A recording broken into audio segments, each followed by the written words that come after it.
സമസ്ത കേരള ജമിയത്തുൽ ഉലമ അത് മഹാന്മാരാവുന്ന അല്ലാഹുവിൻ്റെ ഔലിയാവ് സ്ഥാപിച്ചതായ ഒരു സംഘടനയാണ്. ഇത് ശൈഖുനാ ശംസുൽ ഉലമയുടെ ഭാഷയാണ് ഞാൻ പറഞ്ഞത്. ഈ സംഘടനയെ അല്ലാഹു സുബ്ഹാനഹു വ തആല എല്ലാ നിലക്കുള്ള സംരക്ഷണങ്ങൾ നൽകിക്കൊണ്ടിട്ട് ഖിയാമത്ത് നാൾ വരെ ഇവിടെ നിലനിർത്തും എന്ന കാര്യത്തിൽ യാതൊരു സംശയവും ആർക്കും വേണ്ട.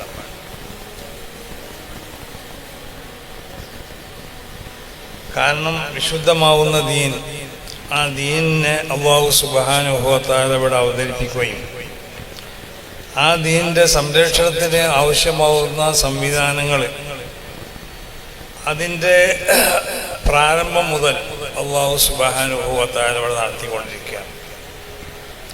അത് ആദം നബി അലൈഹി സ്വലാത്തു വസ്സലാമിൻ്റെ കാലം മുതൽ തുടങ്ങി റസൂൽ സല്ലല്ലാഹു അലൈഹി വസല്ലം തങ്ങളുടെ കാലഘട്ടത്തോടു കൂടി പ്രവാചകന്മാർ മുഖേനയുള്ള ആ ദൗത്യം അവസാനിപ്പിച്ചു. ഇനി പ്രവാചകന്മാരുടെ ആവശ്യം ഇവിടെ ഇല്ല. ആ നിലക്കുള്ള ഒരു ഏറ്റവും കാലികമാവുന്ന ഒരു ശരീഅത്തിനെ റസൂലുള്ളാഹിയിലേക്ക് അവതരിപ്പിച്ചു. ആ ശരീഅത്തിൻ്റെ എല്ലാ വിഷയങ്ങളും വേണ്ടതുപോലെ ആ കുറഞ്ഞ കാലഘട്ടത്തിനുള്ളിൽ 23 വർഷത്തിനുള്ളിലായിക്കൊണ്ട് നബി സല്ലല്ലാഹു അലൈഹി വസല്ലം തങ്ങൾ ലക്ഷക്കണക്കിന് സഹാബത്തിന് പഠിപ്പിച്ചു കൊടുത്തു. അവർ ലോകത്തിൻ്റെ പല ഭാഗങ്ങളിലും ഈ പ്രചരണം അവരെത്തിച്ചു. അവരെ പിന്തുടർച്ചക്കാരാവുന്ന മഹാന്മാരാവുന്ന പണ്ഡിതന്മാർ ഓരോ കാലഘട്ടത്തിലും ഓരോ പ്രദേശത്തും വിശുദ്ധമാവുന്ന ദീനിൻ്റെ സംരക്ഷണത്തിന് ആവശ്യമാവുന്ന പ്രവർത്തനങ്ങൾ അവർ നടത്തിക്കൊണ്ടേയിരുന്നു. അതിൻ്റെ ഒരു തുടർച്ചയാണ് സമസ്ത കേരള ജമിയത്തുൽ ഉലമ. സമസ്ത കേരള ജമിയത്തുൽ ഉലമയുടെ 100ാം വാർഷികം അത് ഈ വരുന്ന 2026 ഫെബ്രുവരി ആദ്യവാരത്തിൽ നടത്തപ്പെടുകയാണെന്നുള്ള കാര്യം നമുക്കൊക്കെ അറിയാം. കാസർഗോഡിനടുത്ത് കുനിയ എന്ന് പറഞ്ഞ പ്രദേശത്താണ് നടത്തപ്പെടുന്നത്. അപ്പോൾ അത് പരാജയപ്പെടുത്താൻ ആരും ശ്രമിക്കരുത്, അതാണ് ദയവായിട്ട് പറയാനുള്ളത്. അത് ഞാൻ പറഞ്ഞ ആര് പരാജയപ്പെടുത്തിയാലും അത് പരാജയപ്പെടൂല. അതിന് അല്ലാഹു സുബ്ഹാനഹു വ തആല ഈ മഹാന്മാർക്കുള്ള ഹിജാബ് ബർക്കത്തുകൊണ്ട് അതിനെ കാത്തുരക്ഷിക്കും. പിന്നെ ആരെങ്കിലും എവിടെന്നെങ്കിലും പറയുന്നത് കേട്ടിട്ട് അതിൻ്റെ തഹയ്യയിലേക്കൊക്കെ ആരെങ്കിലും പിരിവ് കൊടുക്കുന്നത് ഇല്ലാതാകും വേണ്ട. ഈ പിരിവ് കിട്ടട്ടെ കിട്ടാതിരിക്കട്ടെ, എങ്ങനെയായിരുന്നാലും സമസ്ത കേരള ജമിയത്തുൽ ഉലമയുടെ സമ്മേളനം നടക്കും. അതിനാവശ്യമാവുന്നതായ ചെലവുകളൊക്കെ ജനങ്ങൾ വഹിക്കുകയും ചെയ്യും. അപ്പോൾ അത് പിരിവ് പിന്നെ കൊടുത്താൽ മതി, പിന്നെ കൊടുക്കണ്ടെന്നൊക്കെ പറഞ്ഞിട്ടുണ്ടല്ലോ ചിലർ. അതൊക്കെ അപശബ്ദങ്ങളാണ്. അതത് അറിയിക്കണ അവജ്ഞയോട് കൂടി എല്ലാവരും തള്ളിക്കളയും. അപ്പം അതുകൊണ്ട് ഈ പിരിവ് ഇവിടെ നടത്തപ്പെട്ട് ഈ പിരിവോട് ഉദ്ദേശിക്കപ്പെടുന്നത് സമസ്ത കേരള ജമിയത്തുൽ ഉലമയുടെ ഭരണഘടനയിൽ പരാമർശിക്കപ്പെട്ട ഒരുപാട് കാര്യങ്ങൾക്ക് വേണ്ടിയാണ്. അപ്പോൾ ആ കാര്യങ്ങളൊക്കെ നിർവഹിക്കപ്പെടണോ വേണ്ടേ എന്നുള്ളത് നിങ്ങൾ തീരുമാനിച്ചാൽ മതി. പിരിവ് കൊടുക്കണ്ടെന്ന് പറയുകയാണെങ്കിൽ സമസ്ത കേരള ജമിയത്തുൽ ഉലമയുടെ ഭരണഘടനയിൽ പറയപ്പെട്ട ആ കാര്യങ്ങളൊന്നും ഇവിടെ നടത്തണ്ടെന്നാണ് പറഞ്ഞിട്ടുള്ളത്. അപ്പം അത് നടത്തപ്പെടേണ്ടതാണോ, അത് നടപ്പിലാക്കപ്പെടേണ്ടതാണോ, അതിന് വേണ്ടി പണം ചെലവഴിക്കപ്പെടേണ്ടതാണോ അല്ലേന്നൊക്കെ ജനങ്ങൾ തീരുമാനിക്കണം. അപ്പോൾ ഏതായാലും അതിൻ്റെ ആ തഹയ്യ ആപ്പ് അത് പിരിവ് നടന്നുകൊണ്ടിരിക്കുകയാണ്. അപ്പോൾ ഓരോ മദ്രസകളിൽ നിന്നിട്ടും ഓരോ പള്ളിയിൽ നിന്നിട്ടുമൊക്കെ ബന്ധപ്പെട്ടവർ ഇവിടെ ഈ മദ്രസ പിരിക്കാൻ പറ്റൂല, അല്ലെങ്കിൽ ഈ പള്ളിയിൽ നിന്ന് പിരിക്കാൻ പറ്റൂല എന്നൊക്കെ പറഞ്ഞാൽ ഇതൊക്കെ സമസ്ത കേരള ജമിയത്തുൽ ഉലമയെ സ്നേഹിക്കുന്നവരുണ്ടാക്കിയ പള്ളി മദ്രസകളൊക്കെയാണ്. അത് മനസ്സിലാക്കണം. ആ സമസ്ത കേരള ജമിയത്തുൽ ഉലമക്ക് വേണ്ടി സ്ഥാപിക്കപ്പെട്ട സ്ഥാപനങ്ങളാണ്. അപ്പം അതിൽ ഓരോ ഭരണകർത്താക്കളെ ജനങ്ങൾ തിരഞ്ഞെടുക്കും. ആ ഭരണകർത്താക്കൾ അതിൻ്റെ യഥാർത്ഥ നിലപാടിൽ കൂടി നിന്ന് പോയിട്ടില്ലെങ്കിൽ ജനങ്ങൾ അത് വേണ്ടതുപോലെ അതിൻ്റെ സ്ഥാനത്ത് വേറെ കമ്മിറ്റികൾ കൊണ്ടുവരും. അപ്പം ഉസ്താദന്മാരെ പിന്നെ പള്ളിയിൽ നിന്ന് പിരിച്ചുവിടാൻ ശ്രമിക്കാം. ഉസ്താദന്മാരെ എതിരെ വിമർശനങ്ങളോ അല്ലെങ്കിൽ ഭീഷണികളായിട്ട് സമസ്തൻ്റെ പിരിവ് നടത്താൻ പാടില്ല, അതിന് ഇറങ്ങാൻ പാടില്ല എന്നൊക്കെ പറഞ്ഞാൽ അവർ ഇവിടുത്തെ പൗരന്മാരല്ലേ, അവർക്ക് ഒരു സംഘടനയിൽ വിശ്വസിക്കാനും ആ സംഘടന അനുസരിച്ച് പോകാനുള്ള സ്വാതന്ത്ര്യം ഈ രാജ്യത്തില്ലേ. അപ്പോൾ സമസ്ത കേരള ജമിയത്തുൽ ഉലമയുടെ മുഫദ്ദിഷന്മാർ അല്ലെങ്കിൽ അതിൻ്റെ മുഅല്ലിമീങ്ങൾ, അതിൻ്റെ മുദരിസന്മാർ, അതിനുവേണ്ടി പ്രവർത്തിക്കുന്ന ആളുകൾ സമസ്ത കേരള ജമിയത്തുൽ ഉലമയ്ക്ക് വേണ്ടി പ്രവർത്തിക്കും. ആ പ്രവർത്തിക്കുമ്പോൾ അതിനെ തടുക്കാനോ അതിന് വല്ല നിരോധം ഏർപ്പെടുത്താനോ അതിനല്ലെങ്കിൽ വല്ല വേലിയെട്ടാനൊന്നും ഈ കേരളത്തിൽ ആർക്കും അധികാരമില്ല. അത് മനസ്സിലാക്കിയാൽ മതി. അപ്പോൾ ധൈര്യത്തോടു കൂടി എല്ലാവരും പ്രവർത്തിക്കാം. അതാണ് മുഅല്ലിമീങ്ങളോട് പറയാനുള്ളത്, മുദരിസന്മാരോട് പറയാനുള്ളത്, ഇവിടുത്തെ കുട്ടികളോട് മുതഅല്ലിമീങ്ങളോട് പറയാനുള്ളത്, സാധാരണക്കാരായ ആളുകളോട് പറയാനുള്ളത്, ഉമറാക്കന്മാരോടൊക്കെ പറയാം, എല്ലാവരോടും പറയാനുള്ളതാണ്.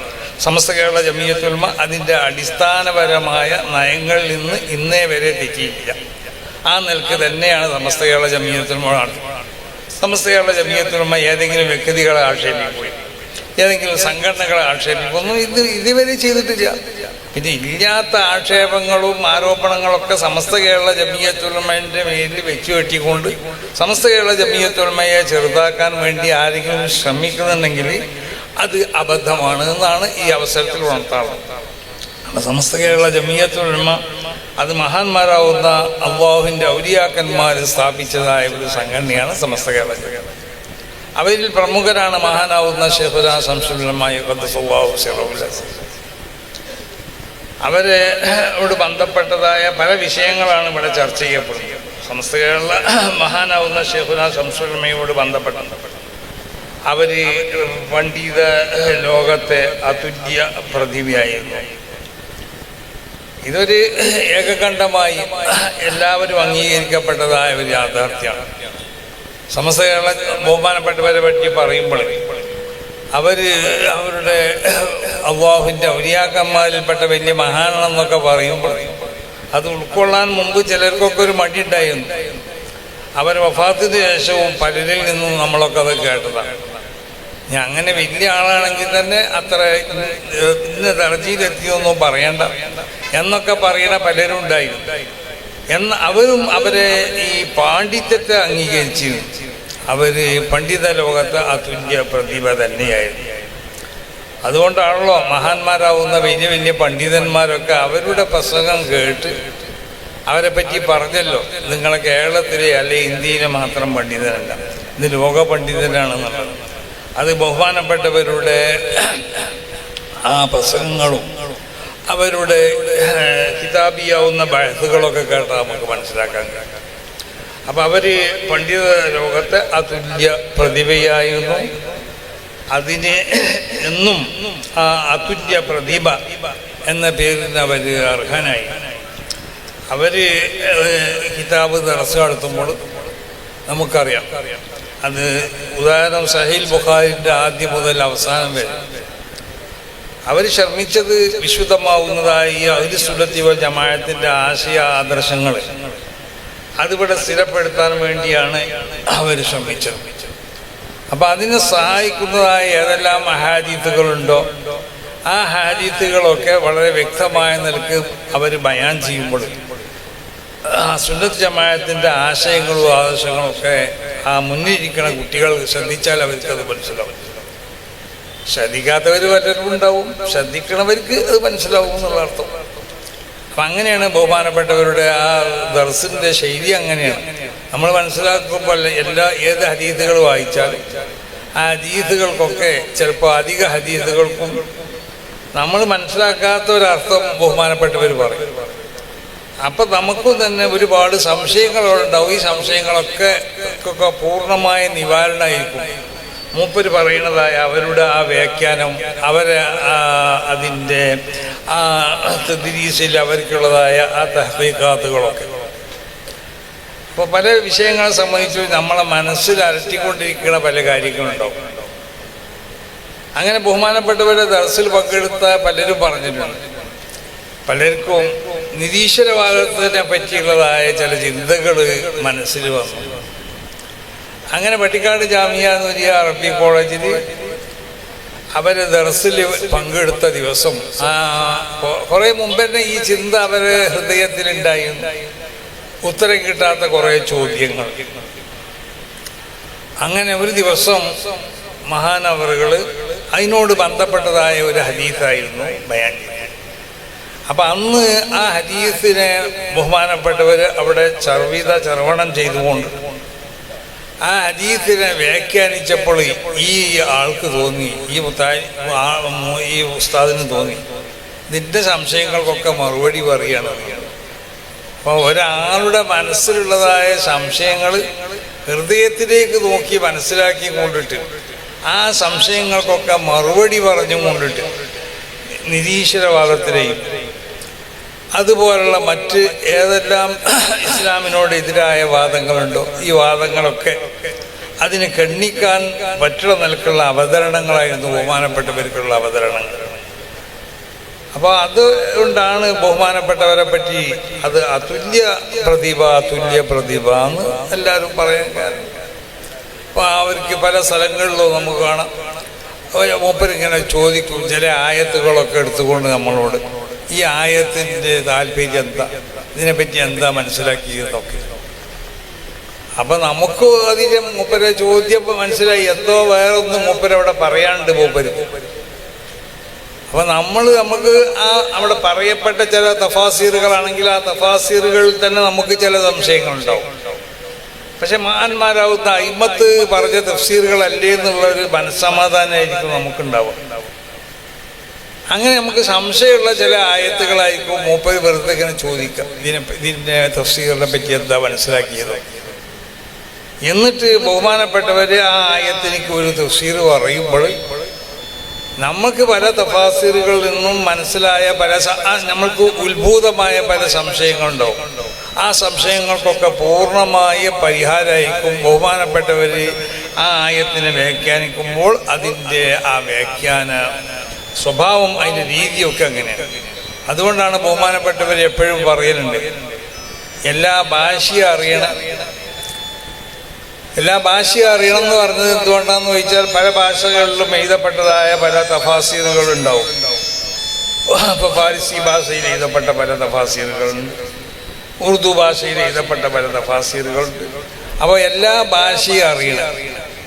എല്ലാ തഫാസീറുകളും മുത്താലയ ചെയ്തു കൊണ്ടിട്ട് ഓരോ ദിവസവും എൻ്റെ മുന്നിൽ 10 ആളെ ഇരുത്തുക. ആ 10 ആളെ എൻ്റെ മുന്നിൽ ഇരുത്തി കൊണ്ടിട്ട് ഞാനൊരു തഫ്സീറും കയ്യിൽ വെക്കാതെ വിശുദ്ധ ഖുർആൻ മാത്രം മുന്നിൽ മറച്ചു വെച്ചുകൊണ്ട് ഞാൻ അവർ നോക്കി വന്ന തഫ്സീർ ഏതെല്ലാം ആയത്തുകൾക്കുള്ള തഫ്സീർ എവിടം വരെയാണോ നോക്കി വന്നിട്ടുള്ളത് ആ സ്ഥലത്ത് ഞാൻ അവിടെ ഒരു പ്രത്യേകമാവുന്ന ബഹസും അതിനോട് ബന്ധപ്പെട്ട തഫ്സീറുകളും പറയും. അത് മനസ്സിലാക്കാൻ കഴിയുന്നതായ 10 വിദ്യാർത്ഥികളെ എനിക്ക് ആവശ്യമുണ്ടെന്ന് എപ്പോഴും അത് മൂപ്പരുടെ അഭിലാഷയായി. വിശുദ്ധ ഖുർആനെ അപ്പോൾ അമ്പിയാക്കന്മാരെ ഇസ്മത്തിന് ബാധിക്കുന്നതായ പലതും ചില തഫ്സീറുകളിലൊക്കെ കാണാം. എന്നാൽ അവിടെയൊക്കെ ബഹുമാനപ്പെട്ടവർക്ക് 1000 നാവായിരിക്കും. കാരണം എപ്പോഴും മൂപ്പര പ്രസംഗത്തിലൊക്കെ നമ്മൾ മനസ്സിലാക്കിയ ഒരു കാര്യമുണ്ട്, അമ്പിയാക്കന്മാരുടെ ഇസ്മത്തിനെ ഇസ്ബാത്ത് ചെയ്യാണ് മൂപ്പർ ചെയ്തിട്ടുള്ളത്. ഈ ദീനിൻ്റെ ആ സത്യസന്ധത ഇവിടെ എന്താവണം, അത് നിലനിൽക്കണമെന്നുണ്ടെങ്കിൽ അമ്പിയാക്കന്മാർ മഅ്സൂമികളാവണം. ആ അമ്പിയാക്കന്മാർ ആരാന്നുള്ളത് ജനങ്ങൾക്ക് മനസ്സിലാക്കി കൊടുക്കണം. അവർ എങ്ങനത്തെ പരമ്പരയിൽ കൂടിയാണ് അവർ വരേണ്ടവർ, അവർക്കുണ്ടാവേണ്ട പാരമ്പര്യ സ്വഭാവങ്ങൾ എന്തൊക്കെയാണ്. അതുകൊണ്ടാണ് അമ്പിയാക്കന്മാരുടെ ഇസ്മത്ത്, അവരുടെ പാപ സുരക്ഷിതത്വം അത് എപ്പോഴും ശക്തമായി പറയുകയും അവരുടെ പാപ സുരക്ഷിതത്തിന് എതിരാവുന്ന ഏതെങ്കിലും ഒരു വാക്ക് ഏതെങ്കിലും ഒരു തഫ്സീറിൽ കണ്ടിരിക്കുകയാണെങ്കിൽ ഒന്നിരിക്കൽ അതിന് നല്ലതായ വ്യാഖ്യാനം മൂപ്പർ പറയുകയും അതല്ലെങ്കിൽ തള്ളപ്പെടേണ്ടതാണെങ്കിൽ അത് തള്ളപ്പെട്ടുകൊണ്ട് അത് സിയോണിസ്റ്റുകളോ അല്ലെങ്കിൽ മറ്റുള്ള ആളുകളോ കടത്തിക്കൂട്ടിയതാണ് എന്ന് അങ്ങനെ ദസ് പലരും നടത്തിയിട്ടുണ്ട്. മഹാനാവുന്ന അബൂ ഹനീഫ ഇമാം തങ്ങൾ, അഹമ്മദ് ബിൻ ഹംബൽ തങ്ങൾ മരണപ്പെട്ടപ്പോൾ മൂപ്പരെ കട്ടിലിൻ്റെ ചുവട്ടിൽ കുറേ എഴുത്തുകളുടെയും തലയുടെയും കടക്കൻ്റെയും ഒക്കെ അടിയിലായിട്ട് മഹാനാവകൾ എഴുതി വെച്ചതാണെന്ന് തോന്നിപ്പിക്കുന്ന തരത്തിലുള്ള ചില മൂപ്പരുടെ അഭിപ്രായങ്ങളാണെന്ന് തെറ്റിദ്ധരിപ്പിക്കപ്പെടുന്ന കുറേ. അങ്ങനെ മഹാനാവകളുടെ ശിഷ്യന്മാർ അത് പരിശോധിച്ചപ്പോൾ മൂപ്പര് ശിഷ്യന്മാർക്കുള്ള മൂപ്പരെ പറ്റി അറിയാം. ഇതൊന്നും മൂപ്പർക്കുള്ള വാദങ്ങളോ മൂപ്പര് പറഞ്ഞതുമല്ല. ഇത് മൂപ്പര് പേരിൽ പറയാത്തത് ആരോ കറ്റുകെട്ടി പറഞ്ഞുകൊണ്ട് മൂപ്പര അഭിപ്രായങ്ങളായതുകൊണ്ട് അതിൽ കടത്തിക്കൂട്ടിയതാണ് എന്ന് അവർക്ക് മനസ്സിലായി. അതുകൊണ്ട് അതെല്ലാം കൊണ്ട് ഈ ഇങ്ങനെ മഹാന്മാരാവുന്ന പല അയിമ്മത്തും മരണപ്പെട്ടപ്പോൾ അവരിലേക്ക് ചേർക്കപ്പെട്ടുകൊണ്ട് വളരെ തെറ്റാവുന്നതായ പല ആശയങ്ങളും കടത്തിക്കൂട്ടിയ പലരും എന്നതുപോലെ ചില തഫാസീറുകളിലും അങ്ങനെ വന്നു ചേരാം. അപ്പൊ അതിന് എന്ത് വേണം? അടിസ്ഥാനപരമായി അതിൻ്റെ ദീനിന്റെ അതിൻ്റെ അടിസ്ഥാനങ്ങൾ എന്താന്നുള്ളത് മനസ്സിലാക്കി തരാം. അത് മനസ്സിലാക്കി തരാൻ വേണ്ടിയാണ് ബഹുമാനപ്പെട്ടവർ എപ്പോഴും അമ്പിയാക്കന്മാരുടെ ഇസ്ബത്തിനെ സംബന്ധിച്ചും ആ ഇസ്ബത്തിന് എതിരാവുന്നതായ എന്തെങ്കിലും കണ്ടാൽ അതിനെ ശക്തിയുക്തം എതിർക്കുകയും ആ ഇസ്മത്തിനെ സ്ഥാപിക്കപ്പെടുന്നതായ നിർവചനങ്ങളും ആ ഇസ്മത്തിനോട് ബന്ധപ്പെട്ടതായ കാര്യങ്ങളും പറയുമ്പോൾ അത് ഒരു പ്രാവശ്യമല്ല, 2 പ്രാവശ്യമല്ല, 3 പ്രാവശ്യം എടുത്ത് മുത്തുകയും ചെയ്ത് ബഹുമാനപ്പെട്ട ശേഖന അവർക്കുള്ളതായ പ്രത്യേകമാവുന്നതായ ഒരു സ്വഭാവത്തിൽപ്പെട്ടതായി. അപ്പൊ സുന്നത്ത് ജമാഅത്തിന്റെ ആശയാദർശങ്ങൾ അതാണ് ദീൻ എന്നുള്ളത്. ബഹുമാനപ്പെട്ടവരെ എപ്പോഴും പറയലുണ്ട്, ശുദ്ധ ദീൻ എന്നുള്ളത് സുന്നത്ത് ജമാഅത്താണ്. അപ്പൊ സുന്നത്ത് ജമാഅത്തിന്റെ ആശയാദർശങ്ങൾ ഇവിടെ എന്താവണം? നിലനിൽക്കണം, അതിനിവിടെ സ്ഥാപിക്കപ്പെടണം. അതിനാവശ്യമാവുന്നതായ ലക്ഷ്യങ്ങൾ ഇപ്പോൾ ചില സ്ഥലത്തൊക്കെ ഇപ്പോൾ മുമ്പ് പാലക്കാട് വാദപ്രതിവാദം ഉണ്ടാവുമ്പോൾ അതിനൊരു സ്റ്റഡി പട്ടിക്കാട് ജാമിയ നൂരിയിൽ വെച്ചാണ് നമ്മളൊക്കെ അവിടെ നിന്ന് പഠിക്കുകയാണ്. അപ്പോൾ ചില ഹദീസുകളൊക്കെ പറയുമ്പോൾ എല്ലാ തമ്മിൽ മസാജ്. അപ്പം ഈ ഹദീസുകളൊക്കെ പറയുമ്പോൾ ബഹുമാനപ്പെട്ടവർ പറയുന്നത് അതിൻ്റെ മറുപടി ഞാൻ അവിടുന്ന് പറഞ്ഞുകൊണ്ടതാണ്. മൂപ്പര് പറയും അത് നിങ്ങൾ വിലക്കണ്ടെന്ന് പറഞ്ഞാൽ അപ്പം ഞമ്മക്കൊക്കെ തോന്നുന്നു നിങ്ങൾ വിലക്കണ്ടെന്നാണ്, ഞങ്ങളാരും നടന്ന് വിലക്കണ്ടെന്നാണ്. അപ്പം അതിൻ്റെ ഞാനത് വിലക്കേണ്ട മാതിരിക്ക് നബി സല്ലല്ലാഹു അലൈഹി വസല്ലം തങ്ങൾ എന്നെ വിലങ്ങിയിട്ടുണ്ട് എന്നുള്ളതാണെന്ന് മൂപ്പര് പറയുന്നത്. അപ്പം ഞാനത് കുറേ ആലോചിച്ചു. പിന്നീട് എനിക്കും അത് മനസ്സിലായി, അങ്ങനെ തന്നെയാണ്. അത് വിലങ്ങേണ്ട രൂപത്തിൽ നബി സല്ലല്ലാഹു അലൈഹി വസല്ലം തങ്ങൾ വളരെ ശാസ്ത്രീയമായ നിലക്ക് ആ വിലങ്ങൽ ഏർപ്പെടുത്തിയിട്ടുണ്ട്. അത് ആ വിഷയത്തിൽ വന്ന ഹദീസുകൾ മുഴുവനും പരിശോധിക്കുമ്പോൾ നമുക്ക് മനസ്സിലാവും. അപ്പം ഇങ്ങനെ ചില പ്രത്യേകമായ നിലക്ക് വിഷയങ്ങൾ അതിൻ്റെ യഥാർത്ഥ രൂപത്തിൽ അവതരിപ്പിക്കുക, അത് അവതരിപ്പിക്കാൻ ആവശ്യമാവുന്ന അതിൻ്റെ തെരീഖുകൾ, അതിൻ്റെ വഴികൾ പണ്ഡിതന്മാർക്കും വിദ്യാർത്ഥികളൊക്കെ മനസ്സിലാക്കി കൊടുത്തുകൊണ്ടുള്ള ഒരു തദ്രീസായിരുന്നു ബഹുമാനപ്പെട്ടവരുടെ ദർസിൻ്റെ സ്വഭാവം. അതിൻ്റെ എല്ലാം പുറമെ ബഹുമാനപ്പെട്ടവരെ പറ്റി ഇവിടെ അവതരിപ്പിക്കപ്പെടുന്ന മറ്റൊന്നുണ്ട്. ബഹുമാനപ്പെട്ടവരുടെ ആ ആത്മീയ സ്വഭാവം അത് നമുക്കറിയാലോ. ഒരു പണ്ഡിതനുണ്ടാവേണ്ടത് യഥാർത്ഥത്തിൽ അത് അമ്പിയാക്കന്മാരുടെ ഇർസാണ്. അതായത് അമ്പിയാക്കന്മാരിലുള്ള ആ ഇസ്തിഖാമത്തിന്റെ സ്വഭാവം പണ്ഡിതന്മാരിലുണ്ടാവണം. അവനാണ് യഥാർത്ഥ പണ്ഡിതൻ. ആ ഇസ്തിഖാമത്ത് പൂർണ്ണമായും കൊണ്ട് ശൈഖുനാ ശംസുൽ ഉലമയിലുണ്ടായിരുന്നു. അവരുടെ ഓരോ നിമിഷങ്ങൾ നമ്മൾ പരിശോധിച്ച് നോക്കിയാൽ ഒന്നിക്ക ദിക്റിലായിരിക്കും, അല്ലെങ്കിൽ ദിക്ർ പോലത്തെ ഒന്ന് തന്നെയാണ് ദർസ് എന്ന് പറഞ്ഞത്, അല്ലെങ്കിൽ ജനങ്ങൾക്ക് ഫത്വ പറഞ്ഞു കൊടുക്കുക എന്ന് പറഞ്ഞത്, അല്ലെങ്കിൽ ദീനിയാവുന്ന മറ്റുള്ള കാര്യങ്ങൾ ഇതൊക്കെ ഒരു ദിക്റിന്റെ സ്വഭാവത്തിലായിക്കൊണ്ട് അതിനെണ്ണ. അപ്പം അധികം ഇങ്ങനെ ആളുകളെ ഇവിടെ വർത്താനം പറയാനോ ആളെ പിടിച്ച് സോപ്പ് ഇടുന്ന പരിപാടിയൊന്നും ബഹുമാനപ്പെട്ടവർക്കില്ല. അവരെ ഒരു റൂട്ടിൽ അവർ പോവും. അതോടുകൂടി നമുക്ക് തോന്നുന്ന പോലെ വിദ്യാർത്ഥികളോടൊക്കെ വളരെയധികം സ്നേഹത്തിലും സന്തോഷത്തിലും അവരെ കാര്യങ്ങളൊക്കെ പ്രത്യേകമായും കൊണ്ടിട്ട് ശ്രദ്ധിക്കണ ഒരു വ്യക്തിത്വമായിരുന്നു ബഹുമാനപ്പെട്ടവർ. അതാണല്ലോ ഒരു ഉസ്താദിനുണ്ടാവേണ്ടത്. ആ ഉസ്താദിൻ്റെ ശിഷ്യന്മാരോട് പല സ്ഥലത്തും അവർ പ്രയാസത്തിൽ പെടുമ്പോൾ ആ പ്രയാസത്തിൽ നിന്നിട്ട് അവർ രക്ഷപ്പെടുത്താൻ ആവശ്യമാവുന്ന ഒരു സംവിധാനം ഉണ്ടാക്കുകയാണ്.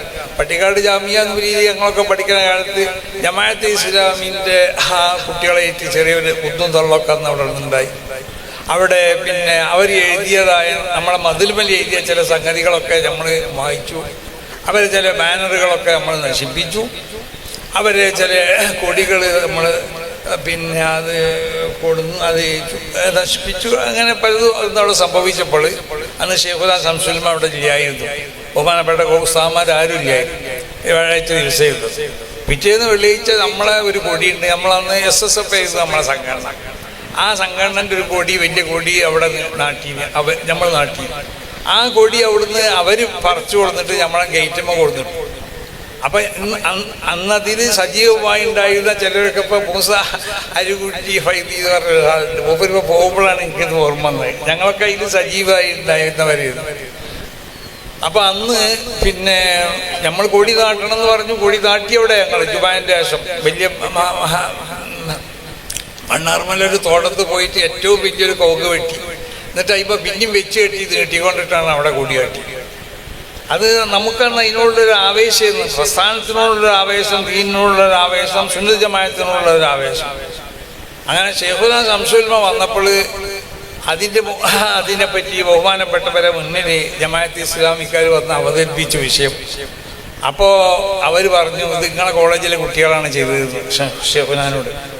അപ്പോൾ ശൈഖുന ചോദിച്ചത് എന്താ, ഇവിടുത്തെ കുട്ടികളാണ് ചെയ്തതെന്ന് എന്താ, അതിന് ലക്ഷ്യം എന്താണെന്ന്. അപ്പോൾ പറഞ്ഞു, ഈ കുട്ടികൾ ഇത് ചെയ്തിട്ട് നിങ്ങളെ കോളേജിലേക്കാണ് ചാടിയത് എന്ന് പറഞ്ഞു. അപ്പോൾ ശൈഖുന പറഞ്ഞു, അപ്പോൾ ഉറപ്പാണ് ഞങ്ങളെ കുട്ടികളല്ല എന്നുള്ളത്, അത് നിങ്ങളെ കുട്ടികളാണ്. നിങ്ങളെ കുട്ടികളെ അങ്ങനെ ചെയ്തിട്ട് ഞങ്ങളെ കുട്ടികളെ പേര് പറയാൻ വേണ്ടിയിട്ട് ഇങ്ങോട്ട് ചാടി. ഞങ്ങളെ കുട്ടികൾ ചെയ്ത് കഴിഞ്ഞ് ഇങ്ങോട്ട് ചാടുകയല്ല ചെയ്യുക, അവർ നേരെ അങ്ങോട്ട് നിങ്ങളെ കോളേജിൽ പോകും നിങ്ങളെ കുട്ടികളാന്ന് പറയാൻ വേണ്ടിയിട്ട്. അപ്പം ഞങ്ങൾ കുട്ടികൾ അത് ചെയ്തിട്ടില്ല, അതുകൊണ്ട് കുട്ടികളെ വിളിച്ചു എല്ലാവരും ഇറങ്ങിയിടാന്ന് പറഞ്ഞതാ. പിന്നെ പോയിട്ട് അവിടെയുള്ള അവർ എഴുതിയതൊക്കെ, നമ്മളെ മതിൽമേൽ എഴുതിയതൊക്കെ പോയി മാറ്റി നടത്തി. അങ്ങനെ പോയി എല്ലാവരോടും മാറ്റാൻ പറഞ്ഞു. എല്ലാവരും പേടിച്ചിരിക്കുകയാണ്, എല്ലാവരുടെ പേരിൽ എന്തെങ്കിലും ശിക്ഷാ നടപടി വരുമോ എന്നുള്ളത്. ആ ബഹുമാനപ്പെട്ടവർ പറഞ്ഞത് എന്താണെന്ന് വെച്ചാൽ, ആ കുട്ടികൾ ഇങ്ങോട്ടാണ് ചാടി, ഞങ്ങളൊക്കെയാണ് ഇങ്ങോട്ട് ചാടിക്കേണ്ടത്. പക്ഷേ മൂപ്പര് പറഞ്ഞത് ഇവിടുത്തെ കുട്ടികൾ ഇങ്ങോട്ട് ചാടൂല എന്ന് പറഞ്ഞു. അത് നിങ്ങളെ കുട്ടികൾ ഞങ്ങളെ കുട്ടികളെ മോശമാക്കാൻ വേണ്ടിയിട്ട് അവരിങ്ങോട്ട് ചാടിയതാണ്. അതുകൊണ്ട് ഞങ്ങളെ കുട്ടികൾ ചെയ്തിട്ടാണെങ്കിൽ നേരെ നിങ്ങളെ കോളേജിൻ്റെ അവിടേക്കാണ് പോകും. എന്നിട്ട് ആളുകൾ അവരാണെന്ന് മനസ്സിലാക്കാൻ വേണ്ടി അത് ചെയ്തിട്ടില്ലല്ലോ, അപ്പം ഞങ്ങളെ കുട്ടികളല്ല അത് ചെയ്തത് എന്ന് പറഞ്ഞു. അപ്പം അന്നേക്ക് വിദ്യാർത്ഥികളുടെ കാര്യത്തിൽ അവർ സുന്നത്ത് ജമാഅത്തിനും മറ്റും ചെയ്യുമ്പോൾ, എന്തെങ്കിലും പ്രവർത്തിക്കുമ്പോൾ അവരിൽ നിന്ന് വല്ല കാര്യങ്ങൾ ഇങ്ങനെയൊക്കെ വന്നു പോയാൽ പ്രാസ്ഥാനികമായി ഉണ്ടാവണം. അങ്ങനത്തെ സംഗതി സ്ഥലത്തൊക്കെ കുട്ടികളോടുള്ളതായ ആ സ്നേഹം ബഹുമാനപ്പെട്ടവർക്കുണ്ടായിരുന്നു. അന്നേക്ക് തൻ്റെ ശിഷ്യന്മാരോടും തന്നോട് ബന്ധപ്പെട്ടവരോടൊക്കെ വലിയ സ്നേഹമായിരുന്നു ബഹുമാനപ്പെട്ടവർക്കുണ്ടായിരുന്നത്. വിശുദ്ധ ഖുർആനും വിശുദ്ധ ഹദീസുകളും അതിനെ ബയാൻ ചെയ്യുമ്പോൾ ബഹുമാനപ്പെട്ടവർക്കുള്ള പ്രത്യേകമാവുന്നൊരു താല്പര്യം. ഇത് മാത്രമല്ല, ഏതെല്ലാം ആവശ്യമാവുന്ന ഫന്നുകളുണ്ടോ അതിലൊക്കെ ബഹുമാനപ്പെട്ടവർ മുഹത്തിക്കും മുദത്തിക്കും ഒക്കെ ആയിരുന്നു. ഞാൻ കുട്ടിയാകുന്ന കാലത്ത് എനിക്കറിയാം, ഞങ്ങൾ ഉസ്താദ് ബഹുമാനപ്പെട്ട മൂന്നൂർ പി കുഞ്ഞി മുസ്ലിയാൻ അള്ളാഹു മർക്കത ശൈഖുനാ ശംസുൽ ഉലമയെ കൊണ്ടാണ് മൂപ്പര് കുത്തുബിയൊക്കെ ഓതിയിട്ടുള്ളത്. അപ്പം ശൈഖുനാ ഉസ്താദിൻ്റെ കുത്തുബിയിൽ പല സ്ഥലത്തും ഇന്ന് ആ കുത്തുബി ദുർബലമായി പോയിട്ടുണ്ട്. ആ കടലാസൊക്കെ നുരുമ്പി മിസ്ർ അച്ചുള്ളതായ ഒരു കുത്തുബിയത് മജ്മുഅത്തുൽ അവാശി ഒക്കെ ഉള്ള ഒരു കുത്തുബിയായിരുന്നു. ആ കുത്തുബിയിൽ പല സ്ഥലത്തും ശൈഖുനാ തഹ്ഖീഖുകളായിട്ട് കുഞ്ഞി മുസ്ലിയാൻ എഴുതിയിട്ടത് കാണാം. എന്തെന്നറിയും, ഓരോ തഹ്ഖീഖുകൾ എഴുതിയിട്ട് ശൈഖുനാ ഈ കേത് ഇതിന് ചോട്ടിൽ എഴുതിയിട്ടുണ്ടോ. അപ്പോൾ അത് ചില സ്ഥലത്ത് കുത്തുബി പറഞ്ഞതിനെ റദ്ദ് ചെയ്തുകൊണ്ടാണെങ്കിൽ, ചിലപ്പോൾ ബീർ റദ്ദ് ചെയ്തുകൊണ്ടാണെങ്കിൽ, ചിലപ്പോൾ രണ്ടാളി റദ്ദ് ചെയ്തുകൊണ്ടാണെങ്കിൽ. അപ്പം നമ്മൾ അതൊക്കെ ഇങ്ങനെ നോക്കുമ്പോഴാണ് ബഹുമാനപ്പെട്ടവർക്ക് ആ വിഷയത്തിലുള്ള മൂപ്പരുടെ ആ ആധികാരികമാവുന്ന അവരെ കഴിവ് നമുക്ക് മനസ്സിലാക്കാൻ കഴിയുന്നത്. ഇങ്ങനെ ഇൽമിൻ്റെ എല്ലാ മേഖലകളിലും അതല്ലേ ഇവിടെ ക്രിസ്ത്യാനികളായിട്ടുള്ളതായ രണ്ട് സംവാദങ്ങൾ നമുക്കറിയാം. അന്ന് എപ്പോഴും ബഹുമാനപ്പെട്ടവർ പറയാറുണ്ട്, എപ്പോഴും ഈ വളവണ്ണ ഉസ്താദൊക്കെ പറയാറുണ്ട്, അന്ന് റസൂലുള്ളാഹി സ്വല്ലല്ലാഹു അലൈഹി വസല്ലമ തങ്ങൾ ആ സ്റ്റേജിൽ അവിടെ എൻ്റെ കൂടെ ഉണ്ടായിരുന്നു. അതൊരു വലിയ സംഭവമൊന്നുമല്ല, കാരണം റസൂലുള്ളാഹിൻ്റെ ദീനിന് വേണ്ടിയുള്ള ഒരു ഒരു ഒരു ഖണ്ഡന പ്രസംഗമാണല്ലോ അവിടെ ഉണ്ടായിട്ടുള്ളത്. അപ്പം മഹാന്മാരാവുന്ന മശായിഖന്മാരുടെയും അമ്പിയാക്കന്മാരുടെയും അള്ളാഹുവിൻ്റെ ഔലിയാദിൻ്റെയൊക്കെ ഹുദൂർ ആ സദസ്സിലുണ്ടാവും എന്നുള്ള കാര്യത്തിൽ യാതൊരു സംശയമില്ല. അപ്പം അതുകൊണ്ടൊക്കെ ഉണ്ടായ നേട്ടങ്ങൾ നമ്മളൊക്കെ അനുഭവിച്ചതാണ്. ഇവിടെ സുന്നികളായിക്കൊണ്ട് നമുക്കിവിടെ ഇത്രമാത്രം മഹാനാവുന്ന കോട്ടുപ്രസ്ഥാനത്തിൻ്റെ ഭാഷയിൽ പറഞ്ഞാൽ അവർ പറയലുണ്ട് എപ്പോഴും, മുജാഹിദ് പ്രസ്ഥാനം വഹാബി പ്രസ്ഥാനം ഇവിടെ വരികയും അവർ കാട്ടുതീ പോലെ ഇവിടെ പന്തലിക്കാൻ തുടങ്ങിയെന്നാണ്. കാരണം അവരെ ആശയങ്ങളൊക്കെ കേൾക്കുമ്പോൾ അങ്ങനെയുള്ളൂ. നമുക്ക് തോന്നുന്നത് വെള്ളിയാഴ്ച ഖുതുബ അറബി മലയാള ഭാഷയിലായ നല്ലതല്ലേ, നീ പഠിച്ചാലോ. തറാവി 8 പിന്നെന്താ, നല്ല സുഖമല്ലേ, 20 കേൾക്കേണ്ട ആവശ്യമില്ലല്ലോ, 8 കേൾച്ചാൽ പോലെ. ഇതൊക്കെ ഇങ്ങനത്തെ സംശയങ്ങളും ഇതിനുള്ള ചില ഇതൊക്കെ നമുക്കും തോന്നും. അല്ലാത്തവരെ വിളിച്ചാൽ അത് ശരിക്കായില്ലേ, അത് അങ്ങനത്തെ പലതും മരിച്ചവർക്ക് ചെയ്യാൻ കഴിയോ. അങ്ങനെ അതിനോട് ബന്ധപ്പെട്ടതായ ചില ബാഹ്യമായി അതിനെ സ്ഥാപിക്കാൻ പറ്റുന്ന ലക്ഷ്യങ്ങൾ പറഞ്ഞുകൊണ്ട് സ്ഥാപിക്കുമ്പോൾ നമുക്കും തോന്നും നമ്മൾക്കൊക്കെ അതിലേക്ക് ഒരു ചെറിയ ഒരു ചായ്വ് വരാൻ സാധ്യത ഉണ്ടായി. പലർക്കും അങ്ങനെ ഉണ്ടായിട്ടുണ്ട്. അപ്പൊ ആ ഒരു അവസ്ഥ ഇവിടെ ഇല്ലാതെ സുന്നത്ത് ജമാഅത്തിന്റെ ശക്തമായി ഇവിടെ കെട്ടിപ്പടുത്തത് മഹാനാവുന്ന ശൈഖുനാ ശംസുൽ ഉലമയുടെ ഇവിടുത്തെ അവരുടെ ആ പ്രവർത്തനം തന്നെയാണ്. ഈ മേഖലയിൽ ശക്തമായി കൊണ്ട് മൂപ്പര് പോകുന്നത് എല്ലായിടത്തും അവർ എത്തിപ്പെട്ടു. മുനാദറ നടത്തേണ്ട സ്ഥലങ്ങളിൽ മുനാദറ നടത്തി, ഗണന നടത്തേണ്ട സ്ഥലങ്ങളിൽ ഗണന നടത്തി, അല്ലാതെ പ്രസംഗിക്കേണ്ടടുത്ത് അങ്ങനെ പ്രസംഗിച്ചു.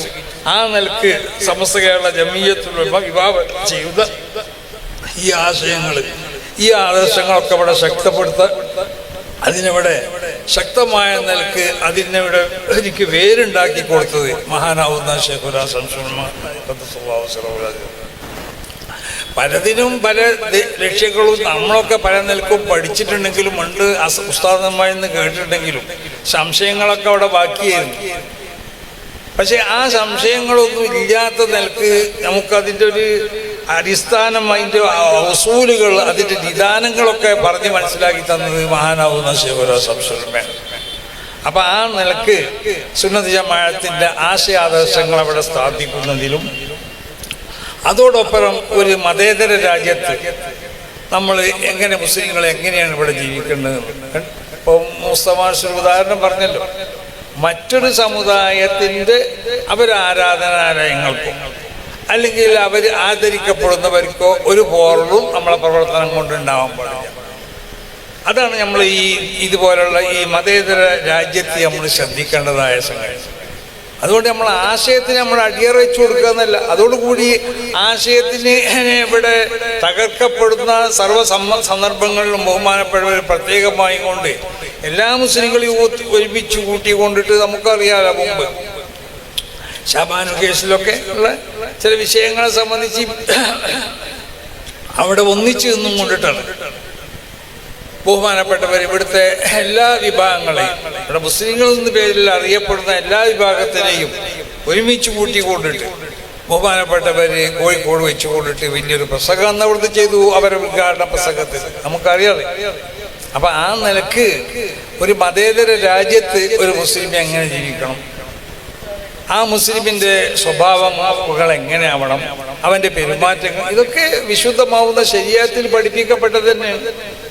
അത് ഒന്നും കൂടി ഊന്നി പറഞ്ഞുകൊണ്ട് ആ നിലക്ക് ഒരു മതേതര രാജ്യത്ത് ജീവിക്കാൻ ആവശ്യമാവുന്ന പ്രവർത്തനങ്ങളും അതിൻ്റെ സന്ദേശങ്ങളും ഒക്കെയാണ് മഹാനാവുന്ന ശൈഖുനാ ശംസുൽ ഉലമ നമുക്ക് നൽകിയിട്ടുള്ളത്. അപ്പോൾ എല്ലാ നിലക്കും ഏത് നിലക്കും മഹാനാവുന്ന ഇമാം ബൂസൂരി തങ്ങൾ പറഞ്ഞതുപോലെ എന്ന് പറഞ്ഞില്ലേ, അങ്ങനത്തതൊക്കെ ഒഴിച്ചാൽ ചേർക്കപ്പെടാൻ പറ്റുന്നതായ ഏതെല്ലാം കാര്യങ്ങളുണ്ടോ അതൊക്കെ ചേർത്തുകൊണ്ട് ബഹുമാനപ്പെട്ട നബിയങ്ങൾ മദീനത്തോട് ഇത് പറഞ്ഞല്ലോ എന്നതുപോലെയാണ് മഹാനാവുന്ന ശൈഖുനാ ശംസുൽ ഉലമ അസീസ് ആ ദൗത്യമാണ് ഇവിടെ നടത്തിയത്. റസൂലുള്ളാഹി സ്വല്ലല്ലാഹു അലൈഹി വസല്ലം തങ്ങൾ ആ ദൗത്യം, അതായത് ഈ ഉമ്മത്തിലേക്ക് അവർക്ക് പൂർണ്ണമായും കൊണ്ടുള്ളതായ ഒരു സംരക്ഷണം. അഹല്ല ഉമ്മത്തഹു ഫീ ഹിർസി മില്ലത്തിഹി റസൂലുള്ളാഹി സ്വല്ലല്ലാഹു അലൈഹി വസല്ലം തങ്ങളെ പറ്റി മഹാനാവുന്ന ഇമാം ബൂസൂരി തങ്ങൾ പറഞ്ഞതുപോലെ ഉമ്മത്തിനെ ഈ മില്ലത്തിൻ്റെ ഈ ഹിർസ്, ഈ ബൗണ്ടറിയിൽ ഒതുക്കി നിർത്തിക്കൊണ്ടിട്ട് ഒരു സിംഹം അതിൻ്റെ കുട്ടികൾക്ക് പാറാവ് നിൽക്കുന്നത് പോലെ മഹാനാവുന്ന ശൈഖുനാ ശംസുൽ ഉലമ ഈ ഉമ്മത്തിൻ്റെ വിശ്വാസവും അവരുടെ ആദർശവും അവരാശയങ്ങളും അവർക്കുള്ള ആചാരങ്ങളും അവരുടെ കർമ്മങ്ങളൊക്കെ സംരക്ഷിക്കപ്പെടാൻ വേണ്ടി, അത് മാത്രമല്ല അവർ ഇവര് മതേതര രാജ്യത്ത് എങ്ങനെയാണ് ജീവിക്കേണ്ടത് എന്നുകൂടി പഠിപ്പിച്ചു കൊടുത്തുകൊണ്ടിട്ട് എല്ലാ മേഖലയിലും സമസ്ത കേരള ജമിയത്തുൽ ഉലമയുടെ ഭരണഘടനയിൽ വിഭാവനം ചെയ്യുന്നതായ ഒരുപാട് കാര്യങ്ങളുണ്ട്. അതിൽ ഏറ്റവും പ്രധാനപ്പെട്ടത് ആദർശം തന്നെയാണ്. ആദർശം അത്ര ചെറിയ ആദർശം പറയുമ്പോൾ അതിൻ്റെ ഇതിൽ ശബ്ദിക്കാൻ വേണ്ടി ആരും വരണ്ട. ആദർശം എന്നും പറഞ്ഞുകൊണ്ടിരിക്കും. അത് ഖിയാമത്ത് നാൾ വരെ ഇവിടെ പറയേണ്ട ഒന്നാണ് ആദർശം എന്നുള്ളത്. അപ്പൊ ആദർശം പറയും, ആദർശത്തിനോടൊപ്പം കൂടി ചെയ്യേണ്ട പല കാര്യങ്ങളുണ്ട്. സമന്വയ വിദ്യാഭ്യാസം, ശരീഅത്ത് എതിരാകാത്ത എന്തെല്ലാം വിദ്യാഭ്യാസങ്ങളുണ്ടോ ആ വിദ്യാഭ്യാസങ്ങളൊക്കെ ആവശ്യത്തിനനുസരിച്ച് പഠിപ്പിക്കണം. ശരീഅത്തിന്റെ വിദ്യാഭ്യാസങ്ങളും വേണം. അതുപോലെ അതിന് സമസ്ത കേരള ജമിയത്തുൽ ഉലമ എതിർക്കുന്നുണ്ടോ? ഇവിടുത്തെ ചാരിറ്റി പ്രവർത്തനങ്ങൾ സമസ്ത കേരള ജമിയത്തുൽ ഉലമ എതിർക്കുന്നുണ്ടോ? ഇങ്ങനത്തെ എല്ലാ മേഖലകളിലും സമസ്ത കേരള ജമിയത്തുൽ ഉലമ വേണ്ടതുപോലെ അതിൽ പ്രവർത്തിച്ചിട്ടുണ്ട്. സമസ്തകാല ജമിയത്തുലമ ഇടപെട്ടിട്ടുണ്ട്. ഇനിയും അങ്ങനെ പ്രവർത്തിക്കണം. അത് വിശാലമായി പ്രവർത്തിക്കാൻ ആവശ്യമാവുന്നതായ ചില സംവിധാനങ്ങൾ ഉണ്ടാക്കണം. അതാണ് ഈ 100-ാം വാർഷികത്തോട് ഉദ്ദേശിക്കപ്പെടുന്നത്. അല്ല തഹയ്യ എന്ന് പറഞ്ഞത് അത് എനിക്കിൻ്റെ വഴി കൊണ്ടാകാനോ അല്ലെങ്കിൽ സമസ്തത്തിന് 40 അംഗങ്ങൾക്ക് ഓരി വെച്ചെടുക്കാനോ അല്ലെങ്കിൽ മറ്റുള്ളതായ ഏതെങ്കിലും സംഘടനകൾക്ക് ഓരി വെച്ചെടുക്കാനോ അല്ല തഹയ്യ എന്ന് പറഞ്ഞത്. വളരെ സുതാര്യമായ നിലക്ക് പിരിക്കപ്പെടുന്നത്, അതിന് വളരെ വ്യക്തമായ നിലക്കുള്ള അതിൻ്റെ ചില അതിന് ഉപയോഗിക്കപ്പെട്ട മാർഗങ്ങൾ അത് സമസ്ത കേരള ജമിയത്തുലമയും അതിനോട് ബന്ധപ്പെട്ട സംഘടനകളൊക്കെ കൂടി തീരുമാനിച്ചതാണ്. അതനുസരിച്ച് നടത്തപ്പെടുകയും ചെയ്യും, യാതൊരു സംശയമില്ല. പിന്നെ വയനാട് ഫണ്ടിനെ പറ്റിയാണ് ചിലർക്ക്. വയനാട് ഫണ്ടിൽ നമ്മൾ വലിയൊരു വിതരണം ചെയ്തു. അത് ഓരോ ആളുകൾക്കും 70 എത്ര ആളുകൾക്ക് മാർഷ കൊടുത്തത്? 850 ആളുകൾക്ക് 10,000 റുപ്യ വെച്ച് കൊടുത്തു. 10,000 അല്ലേ? 10,000 റുപ്യ വെച്ച് കൊടുത്തു. ഒന്ന് കണക്കൂട്ടിയാൽ മതി. കാൽക്കുലേറ്റർ ഉണ്ടല്ലോ ഇപ്പോൾ, അത് കണക്കൂട്ടി നോക്കി അത് എത്ര സംഖ്യ. ഇനി ബാക്കിയുള്ള സംഖ്യ ഇവിടെ സൂക്ഷിച്ചു വെച്ചിരിക്കുകയാണ്. അത് അവിടെ ഒരു പള്ളിയോ മദ്രസോ എടുത്തു കൊടുക്കണം എന്നാണ് സമസ്തയുള്ള ജമിയത്തുലമ തീരുമാനിച്ചിട്ടുള്ളത്. ഇനി അതല്ലെങ്കിൽ പള്ളിക്ക് മദ്രസയൊന്നും ആവശ്യമില്ലെങ്കിൽ പിന്നെ അത് എങ്ങനെ ചെയ്യണം എന്നുള്ളത് സമസ്ത കേരള ജമിയത്തുലമ അവിടുത്തെ സ്ഥിതി നോക്കിക്കൊണ്ടിട്ട് അത് തീരുമാനിക്കും, അത് കൊടുക്കുകയും ചെയ്യും. അപ്പോൾ ഏത് ഫണ്ടാണെങ്കിലും ആ ഫണ്ടിലേക്കൊക്കെ അത് എങ്ങനെ വിനിയോഗിക്കണം എന്നുള്ളത് സമസ്ത കേരള ജമിയത്തുലമക്കും അതിൻ്റെ പണ്ഡിതന്മാർക്കും അതിൻ്റെ ഉമറാക്കൾക്കൊക്കെ ഇരുന്നും കൊണ്ട് ആലോചിച്ചുകൊണ്ട് തീരുമാനിക്കപ്പെടുന്നതായ ചില മാനദണ്ഡങ്ങളുണ്ട്. ആ മാനദണ്ഡങ്ങൾ അനുസരിച്ചായിരിക്കും അതിന് വിനിമയം ചെയ്യപ്പെടാം. അപ്പോൾ വെറുതെ ആവശ്യമില്ലാത്ത എന്തെങ്കിലും ആക്ഷേപങ്ങളുണ്ടല്ലോ, സമസ്ത കേരള ജമിയത്തുലമ പറയാത്തത്, സമസ്ത കേരള ജമിയത്തുലമ ചെയ്യാത്തത്, സമസ്ത കേരള ജമിയത്തുലമയുടെ പണ്ഡിതന്മാർ ചെയ്യാത്തത്, അവർ പറയാത്തത്, ഇതൊക്കെ ഈ പ്രസ്ഥാനത്തിനെ ചെറുതാക്കി കാണിക്കുക എന്നുള്ളതാണ് അതിൻ്റെ അർത്ഥം.